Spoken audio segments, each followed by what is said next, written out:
You've seen the movies. The killer is obvious the moment they appear on screen. Cold eyes, strange mannerisms, a presence that feels wrong before a word is spoken. It's a comforting image because it suggests danger announces itself. That monsters look like monsters. That instinct alone will warn you, but real life is far more unsettling. Imagine standing in an elevator with someone who smiles politely, makes small talk about the weather, maybe even holds the door open for you. Nothing feels off. Your body doesn't tense. Your intuition stays quiet. And yet, statistically, this is exactly how danger often presents itself, not with menace, but with normalcy.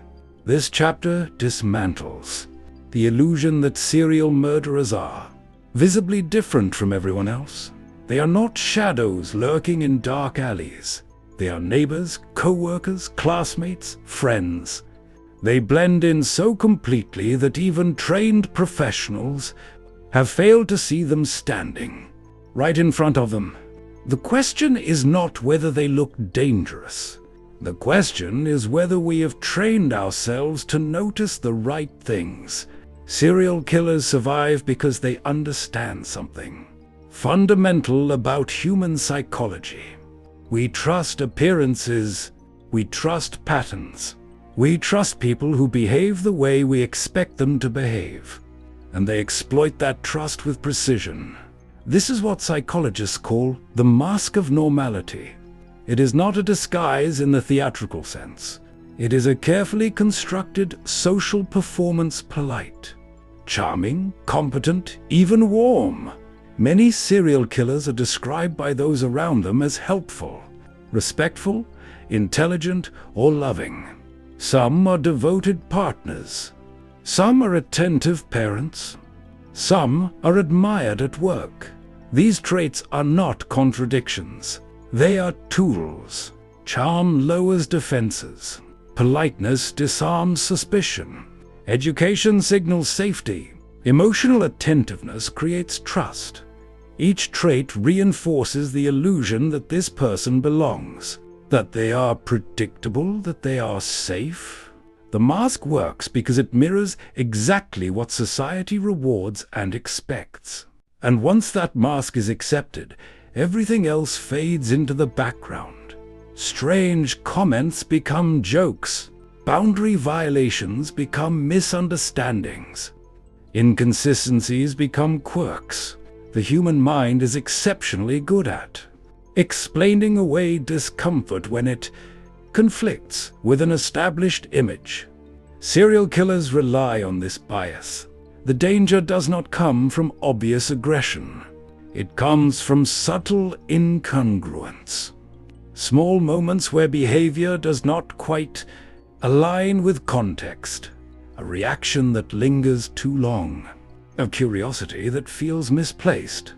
A calmness that seems inappropriate. These are not proof of violence. They are signals that something beneath the surface may not match what is being presented. But most people ignore these signals. We are taught to be polite, to avoid judgment, to assume the best. Serial killers know this. They do not rush. They observe.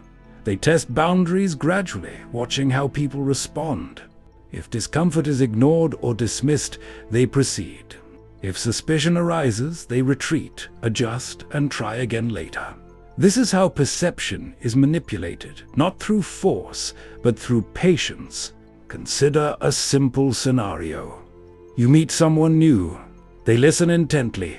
They remember details. They seem unusually interested in your routines, your habits, your vulnerabilities. At first, it feels flattering. Who doesn't want to be seen? But attention can be a double-edged blade. The same observation that builds intimacy can also be used to map weakness. Serial killers often possess an acute ability to read people. They notice who avoids conflict, who seeks approval, who doubts their instincts. They do not need everyone to trust them, only the right person at the right time. What makes this terrifying is not that they deceive others. It's that they exploit how the human brain naturally works. We are pattern-seeking creatures. Once the pattern of normal is established, we cling to it, even when contradictory evidence appears. The mind prefers coherence over suspicion. Serial killers thrive in that gap. By the time danger becomes obvious, the opportunity to escape may already be gone. Understanding this does not mean living in fear of everyone around you. It means recognizing that danger does not always announce itself. It often whispers. It hides behind familiarity. It wears the face of someone who seems ordinary, trustworthy, even kind. And as this chapter unfolds, the unsettling realization begins to take shape. The question is not whether you would recognize a serial murderer by how they look. The question is whether you would recognize them by how they make you feel, and whether you would trust that feeling when it matters most. The most dangerous assumption people make about serial murderers is that instinct alone will protect them, that gut feeling will scream when danger is near, that something inside will know. But instinct is not a warning system, is a pattern recognition tool. And when the pattern presented is normal, instinct stays silent. Serial killers understand this better than anyone. They do not rely on intimidation. They rely on misdirection. They present themselves in ways that align perfectly with social expectations. Friendly but not intrusive. Confident but not arrogant. Attentive but not intense. This is not accidental. It is learned behavior, refined through observation, rehearsal, and repetition. Psychologists have long noted that many serial killers possess a heightened awareness of social dynamics. They notice micro-reactions, hesitation, discomfort, eagerness to please. They watch how people respond to small boundary crossings. A personal question asked slightly too early. A joke that edges into inappropriate territory. A moment of silence held just a bit too long. Each response is data. If the person laughs it off, the killer advances. If the person hesitates but stays polite, the killer advances. If the person questions or confronts, the killer retreats and recalibrates. This is how the mask of normality evolves. It is not static. It adapts. What makes these red flags so difficult to recognize is that none of them are criminal. None of them, on their own, signal violence. They are situational cues patterns that only become visible when viewed together. A pattern of control disguised as concern. A pattern of curiosity disguised as care. A pattern of calm that feels inappropriate for the situation. Consider how often discomfort is dismissed in everyday life. We tell ourselves we are overreacting. We worry about being rude. We fear misjudging someone who seems kind. Serial killers exploit this hesitation. They rely on the social rule that says don't make a scene. That rule protects politeness, not safety. Manipulation in this context is not dramatic or obvious. It is quiet. It happens through framing, through narrative, through making others doubt their own perceptions.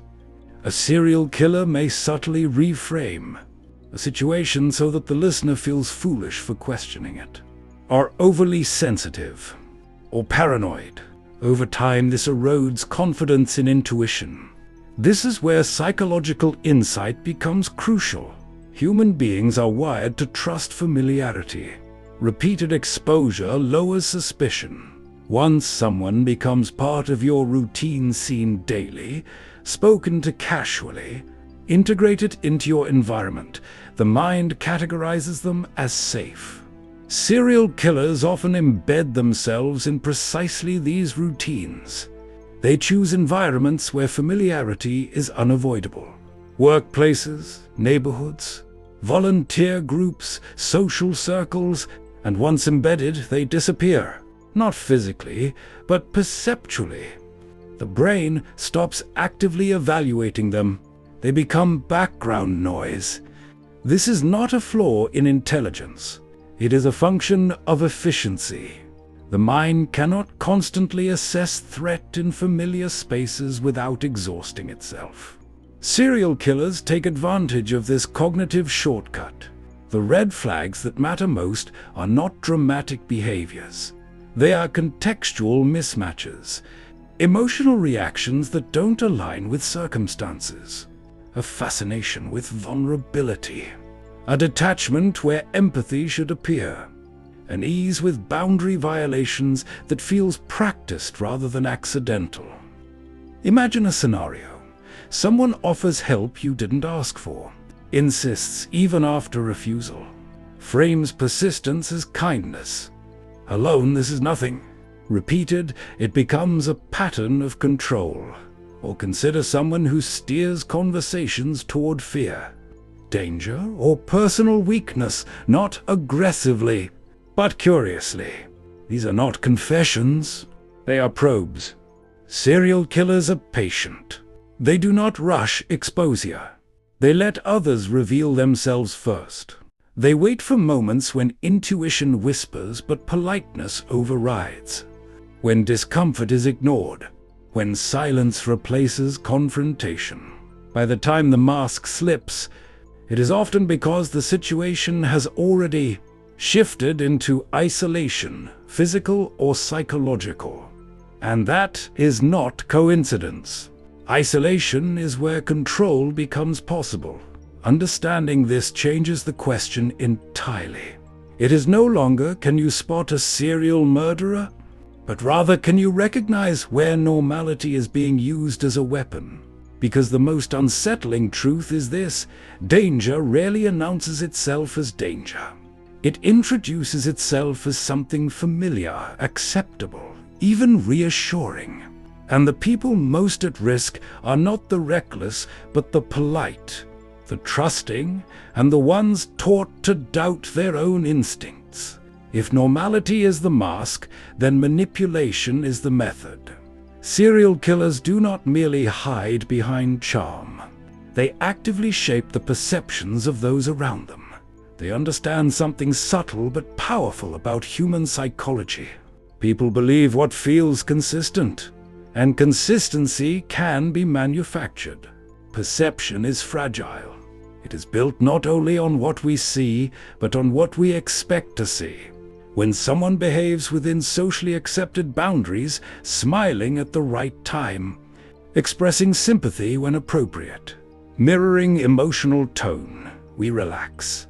We categorize them as safe. That categorization becomes a filter. Future behaviors are interpreted through it. This is how manipulation becomes invisible. Imagine a scenario. You meet someone through work.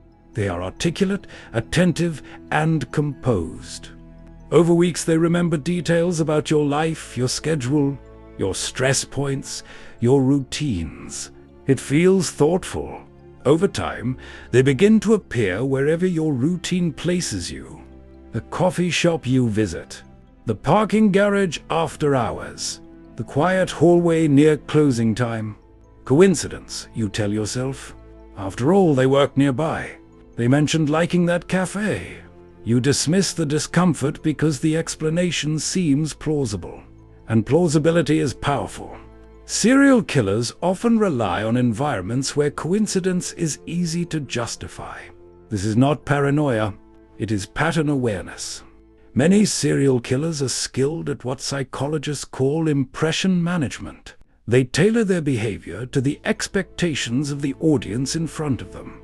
With authority figures, they appear cooperative and respectful. With peers, they may appear humorous or confident. With potential victims, they often adopt warmth, empathy, or shared vulnerability. Mirroring is a common tactic. When someone subtly copies your posture, speech rhythm, or emotional tone, it creates unconscious rapport. It makes you feel understood, familiar, safe. Serial killers who master this skill can accelerate trust in ways that feel organic rather than forced. But beneath that mirroring lies calculation. Another powerful tactic is controlled disclosure. By sharing small personal details, stories of hardship, struggles, or emotional wounds, they create intimacy. This encourages reciprocation. The listener opens up in return, revealing fears, insecurities, routines, and vulnerabilities. Information becomes leverage. Notice how none of this involves overt aggression. The manipulation is quiet, incremental, a gradual shift in boundaries, a suggestion that isolation is harmless, an invitation framed as opportunity. Each step feels small, manageable, justifiable. Consider a what-if moment. What if someone offers you a ride because it's late and raining? That's kindness. What if they insist gently when you hesitate? That's persistence. What if they subtly imply you're overthinking it? That's reframing. At what point does kindness transform into control? The transformation is rarely dramatic. It is cumulative. Serial killers often test boundaries in minor ways first. A hand placed slightly too long on your shoulder. A question that feels too personal. A private joke that isolates you from others. If these acts are tolerated, the boundary expands. If they are challenged, the killer retreats and restores normalcy. This is critical. Retreat reinforces trust. When someone backs off after being questioned, we interpret it as respect. We feel reassured. But for a predator, retreat is strategic. It prevents exposure while preserving access. Human intuition does detect subtle mismatches. A flicker of unease, a hesitation you can't explain. But intuition competes with social conditioning. We are taught to be polite, to avoid confrontation, to assume good intentions. Serial killers rely on that internal conflict. And here lies one of the most unsettling insights. Many victims later describe feeling something was off. The discomfort was present. It was simply overridden by logic, politeness, or fear of embarrassment. The mind prefers rational explanations over threatening ones. If there are two interpretations, one harmless and one dangerous, we choose the harmless one. It feels safer out emotionally, even if it isn't physically. Serial killers understand this bias instinctively or through experience. They exploit it not through force, but through narrative control. They frame themselves as helpful, misunderstood, slightly awkward, perhaps, but harmless. Isolation is often the final move. Not always physical isolation, though that occurs, but perceptual isolation. A situation where the victim feels unsure of their own judgment, where discomfort has been repeatedly dismissed, where the predator's version of events feels more coherent than the victim's internal alarm. By the time danger becomes undeniable, the psychological groundwork has already been laid. This is why spotting a serial murderer is not about identifying a monstrous face. It is about recognizing patterns of manipulation that erode autonomy and override intuition. It is about understanding that predators invest time in becoming believable. The most chilling realization is not that killers deceive, it is that they often do so successfully because they understand us, our need for connection, our fear of being wrong, our reluctance to accuse. And as we move deeper into this exploration, the question becomes even more unsettling. If manipulation can feel like kindness, if control can look like care, if danger can wear the face of familiarity, then how do you protect yourself without turning suspicion into paranoia? That is where the tension sharpens. Protection does not begin with paranoia. It begins with awareness. The goal is not to see monsters everywhere. It is to understand how predators operate within the ordinary. Serial killers do not rely on darkness alone. They rely on assumptions and the comforting belief that evil is loud, chaotic, and obvious. But the reality is far quieter. To understand how to spot danger, you must first understand how your own mind protects you from discomfort.